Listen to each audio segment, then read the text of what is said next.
Welcome to the Startup Espresso. I'm Hall T. Martin, the host of the show, where we talk about raising funding for your startup and the time it takes to have an espresso. I hope you enjoy this episode. Hello, this is Hall T. Martin with the Startup Funding Espresso, your daily shot of startup funding and investing. Technology adoption lifecycle in the startup world shows how new technologies and products are adopted first by lead users and technologists. Following this group are early and late stage majority users. The laggards are the last group to accept the new technology. This concept comes from Geoffrey Moore in his book entitled Crossing the Chasm. The technology adoption lifecycle guides the startup on how to build and market products throughout the cycle.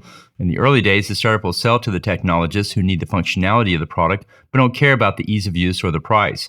Once the product crosses the chasm and is now accepted by the majority of users, the game changes. The early majority will pay a higher price, but it must be easier to use.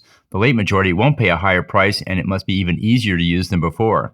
The volume of users will rise greatly given the term S-curve to the shape of the growth. The S-curve shows the market taking off and the number of users increasing dramatically. A startup must be able to grow and scale their systems to take advantage of this growth. Finally, the laggards are the last to adopt the product, which must be low cost and very easy to use. In pursuing a market, consider where it is on the technology adoption lifecycle curve and adjust your product and pricing accordingly. Thank you for joining us for the Startup Funding Espresso, where we help startups and investors connect for funding.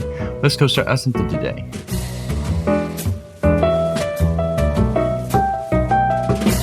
Hall T. Martin is the director of Investor Connect, which is a 501c3 nonprofit dedicated to the education of investors for early stage funding. All opinions expressed by Hall and podcast guests are solely their own opinions and do not reflect the opinion of Investor Connect. This podcast is for informational purposes only and should not be relied upon as a basis for investment decisions.